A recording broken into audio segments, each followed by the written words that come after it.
பால் பாயாசம் செய்யறதுக்காகவே இந்த கேரளா ஸ்டைல் பாயாச உருளி வாங்கினேன். இதோட இன்ச்சஸ் என்ன? எங்கே வாங்கினேன்? இது என்ன விலை? அப்படிங்கிறதெல்லாம் இந்த பாயாசத்தினுடைய ஃபுல் வீடியோவுடைய லிங்க் டிஸ்கஷன் பாக்ஸில் தரேன்.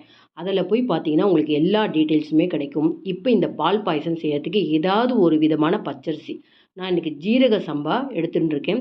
10 நிமிஷம் நம்ம இதை நல்லா 2 முறை வாஷ் பண்ணிவிட்டு ஊற வச்சுக்கலாம். இந்த ஊற வச்சதை தண்ணியை வடிச்சிட்டு இந்த பாயச உருளியில் சேர்த்துக்க போகிறேன். நீங்கள் வேறு எந்த ஒரு கெட்டி பாத்திரத்தில் கூட தாராளமாக எடுத்துக்கலாம்.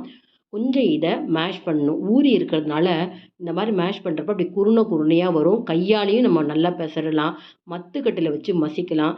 அப்போ இந்த ஒரு அரிசியும் 3 நாளாக உடையிறப்ப உங்களுக்கு சேர்ந்துட்டா மாதிரி இருக்கும். பாயசம் சீக்கிரம் உங்களுக்கு வேகும். இப்போ இந்த உருளியில் அரிசியை எடுத்துகிட்டு முதல்ல 1 லிட்ரு பாலை காய்ச்சி வச்சுருக்கேன். அதில் 1/2 லிட்ரு பாலை முதல்ல சேர்த்துக்கிறேன். கொஞ்சம் கொஞ்சமாக பாலை சேர்த்து குறுக வைக்கணும். முழுக்க நம்ம பாலில் தான் வேக வைக்கணும் இந்த பால் பாயாசம். இதுக்கு குங்குமப்பூ சேர்க்கறதுக்கு இந்த டிப்ஸை நீங்கள் ஃபாலோ பண்ணுங்கள். நல்லா ஒரு பிஞ்சு குங்குமப்பூவை ஒரு தோசைக்கல் எதுலையாவது சுத்தமான ஒரு பேப்பரில் வச்சு மடிச்சுட்டு 3லேருந்து 4 நிமிஷம் சிம் ஃப்ளேமில் கொஞ்சம் அதை சூடுபடுத்தணும். பேப்பருக்குள்ளே வச்சு தான் குங்குமப்பூவை சூடுபடுத்தணும். டைரெக்டாக நீங்கள் சூடுபடுத்தினா அந்த தோசைக்கல்லிலே ஒட்டிக்கும். இப்போ இந்த பேப்பர் மேலே சப்பாத்தி அந்த கட்டையால் கொஞ்சம் நீங்கள் அழுத்தம் கொடுத்தீங்கன்னா உள்ளுக்குள்ளே குங்குமப்பூ பார்த்தீங்கன்னா நல்லா தூளாயிடும்.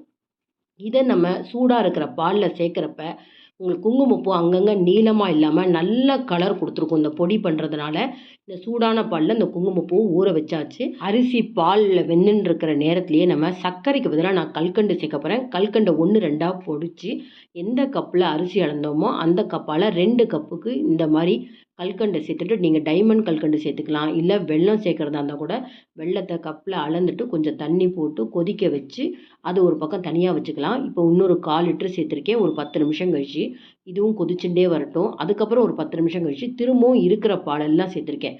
2 டேபிள் ஸ்பூன் அரிசிக்கு 1 லிட்ரு பால் தேவைப்படும். நீங்கள் இதில் பாதியாக வேணும் அப்படின்னா 1 டேபிள் ஸ்பூன் அரிசிக்கு 1/2 லிட்ரு பால் எடுத்துக்கோங்க. நல்லாவே அரிசி வெந்திருக்கு. இப்போ நம்ம கரையை விட்டுருக்கிற அந்த கல்கண்டு சிரப்பை சேர்த்துக்கலாம், வடிகட்டி சேர்த்துக்கலாம்.